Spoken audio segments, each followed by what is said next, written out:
Assalamualaikum warahmatullahi wabarakatuh. Perkenalkan, kami dari kelompok 5 ingin mempresentasikan hasil dari makalah kami, yaitu proses keberatan dan banding.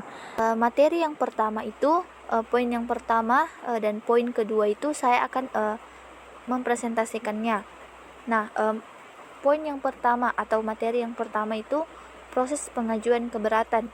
Nah, perlu kita ketahui bahwa keberatan itu adalah cara yang ditempuh oleh wajib pajak jika merasa tidak atau kurang puas atas suatu ketetapan pajak yang dikenakan kepadanya atau atas pemotongan atau pemungutan oleh pihak wajib pajak. Nah, wajib pajak ini dapat mengajukan keberatan atas beberapa poin. Yang pertama itu surat ketetapan pajak kurang bayar atau SKPKB, kemudian surat keberatan pajak kurang bayar tambahan, ketiga surat keberatan pajak lebih bayar, yang keempat surat ketetapan pajak nihil, yang kelima pemotongan atau pemungutan oleh pihak ketiga berdasarkan peraturan perundang-undangan perpajakan.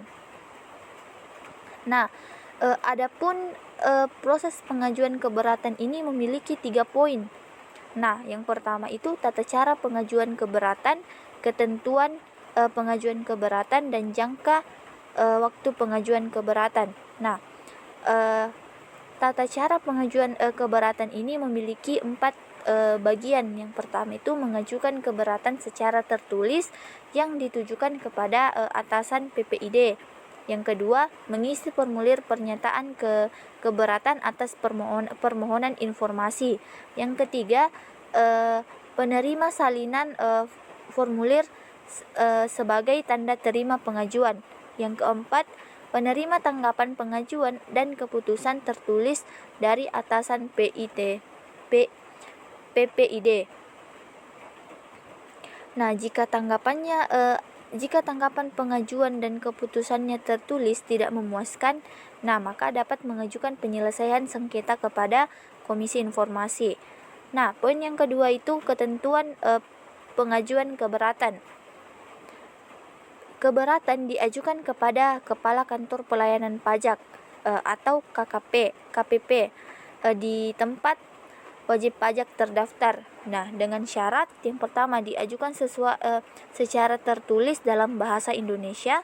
Yang kedua, wajib menyebut jumlah pajak yang terutang atau jumlah pajak yang dipotong atau dipungut atau jumlah rugi menurut perhitungan wajib pajak dan disertai alasan-alasan yang jelas. Kemudian yang ketiga, satu keberatan harus diajukan untuk satu jenis pajak dan 1 tahun atau masa pajak. Kemudian poin yang ketiga, jangka waktu pengajuan keberatan. Nah, keberatan ini harus diajukan dalam jangka waktu 3 bulan sejak tanggal SKPKB atau SKPKBT, SKPLB, dan SKPN atau sejak tanggal dilakukannya pemotongan atau pemungutan oleh pihak ketiga. Nah, untuk surat keberatan yang disampaikan langsung ke KKP, maka jangka waktunya itu 3 bulan dihitung sejak tanggal SKPKB, SKPKBT, SKBLB, SKPN atau sejak dilakukan pemungutan atau pemotongan oleh pihak ketiga sampai surat keberatan diterima oleh kantor pelayanan. Nah, kalau untuk surat keberatan yang disampaikan melalui pos itu harus dengan pos tercatat. Nah, jangka waktunya itu 3 bulan dihitung sejak tanggal SKPKB, SKPKBT, SKPLB, SKPN atau sejak dilakukan pemotongan atau pemungutan oleh pihak ketiga sampai dengan tanggal tanda bukti pengiriman melalui kantor pos dan giro. Nah, kemudian jika lewat 3 bulan surat keberatan tidak dianggap karena tidak memenuhi syarat formal, tetapi juga membolehkan jangka waktu lebih dari 3 bulan. Jika dalam keadaan di luar kekuasaannya. Kemudian inilah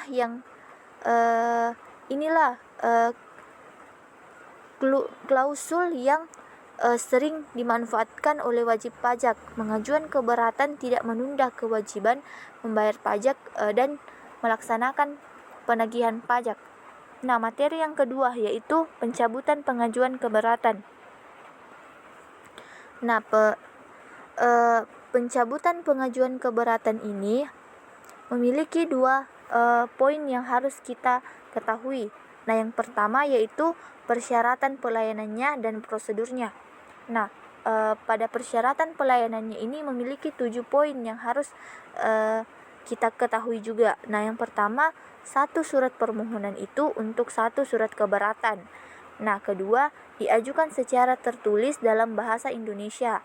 Yang ketiga, diajukan kepada wali kota melalui kepala Bapenda. Kemudian yang keempat, dikemukakan alasan yang mendorong pengajuan permohonan. Yang kelima, dilampiri fotokopi surat ketetapan pajak atau bukti pemotongan atau pemungutan oleh pihak ketiga yang diajukan keberatan. Yang keenam, dilampiri fotokopi identitas wajib pajak dan fotokopi identitas kuasa wajib pajak dalam hal dikuasakan. Ketujuh, surat permohonan ditandatangani oleh wajib pajak dan dalam hal surat permohonan ditandatangani oleh bukan wajib pajak harus dilampirkan dengan surat kuasa. Kemudian poin yang kedua yaitu prosedurnya. Nah, pada prosedurnya ini kita dapat mengetahui beberapa prosedur. Nah, yang pertama itu wajib pajak memohon pencabutan pengajuan keberatan ke Bapenda melalui petugas TPPD. Kedua, petugas TPPD itu meneliti kelengkapan berkas permohonan. Ketiga, dalam hal adanya keuntungan berkas permohonan, berkas dikembalikan. Dalam hal ada kekurangan berkas permohonan, berkas dikembalikan kepada pemohon untuk dilengkapi atau diperbaiki. Keempat, berkas permohonan diteruskan ke bidang penagihan, pelayanan, dan pemeriksaan. Yang kelima, dalam hal penyelesaian keberatan belum sampai tahap penyampaian surat pemberitahuan untuk hadir. Di sini petugas sub bidang pelayanan dan pemeriksaan penyampaian surat persetujuan pencabutan pengajuan keberatan kepada wajib pajak. Keenam, petugas sub bidang pelayanan dan pemeriksaan menghentikan proses penyelesaian keberatan yang dicabut pengajunya. Yang ketujuh, dalam hal penyelesaian keberatan sudah sampai tahap penyampaian surat pemberitahuan untuk hadir.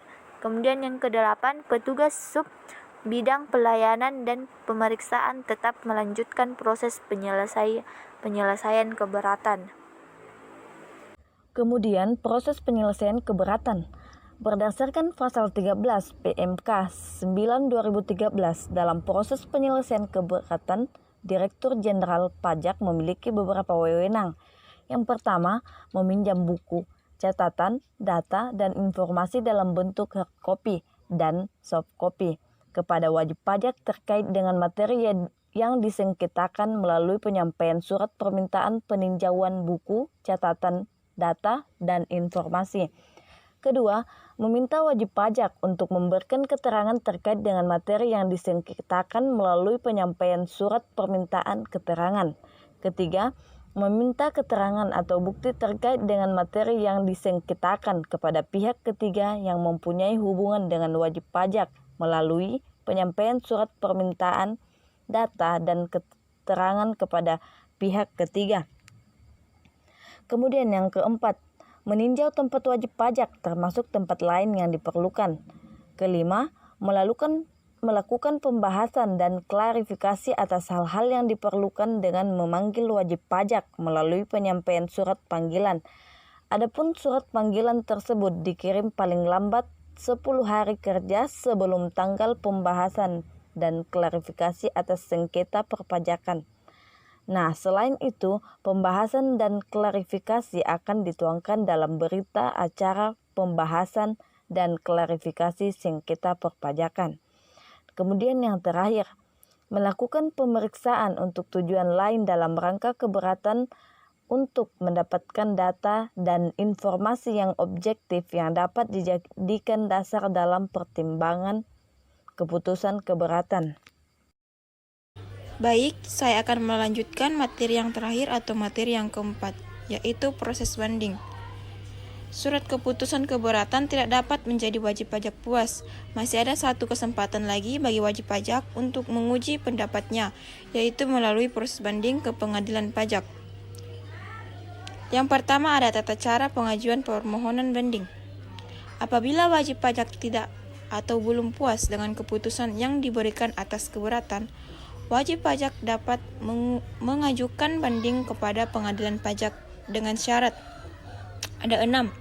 Yang pertama tertulis dalam bahasa Indonesia. Kedua, dalam jangka waktu 3 bulan sejak keputusan atas keberatan diterima. Ketiga, adanya alasan yang jelas. Keempat, dilampiri salinan surat keputusan atas keberatan. Kelima, terhadap satu keputusan diajukan satu surat banding. Dan keenam, jumlah pajak yang terhutang dimaksud telah dibayar sebesar 50%. Yang kedua ada imbalan bunga. Apabila pengajuan keberatan atau permohonan banding diterima sebagian atau seluruhnya, sepanjang utang pajak sebagaimana dimaksud dalam SK PKB dan SK PKBT telah dibayar yang menyebabkan kelebihan pembayaran pajak, maka kelebihan pembayaran pajak dikembalikan dengan ditambah imbalan bunga sebesar 2% sebulan. Paling lama 24 bulan dihitung sejak tanggal pembayaran pajak sampai dengan diterbitkannya keputusan keberatan atau putusan banding. Dan yang terakhir, nomor 3 ada proses penerimaan permohonan banding. Ada 6, yaitu yang pertama, penggugat dan tergugat dapat mengajukan upaya hukum banding melalui panitera muda perdata pada meja pertama di pengadilan negeri dalam waktu 14 hari kalender terhitung, keesokan harinya setelah keputusan diucapkan atau diberitahukan kepada pihak yang tidak hadir. Kedua, pemohon banding harus membayar panjar biaya permohonan banding yang dituangkan dalam SKUM.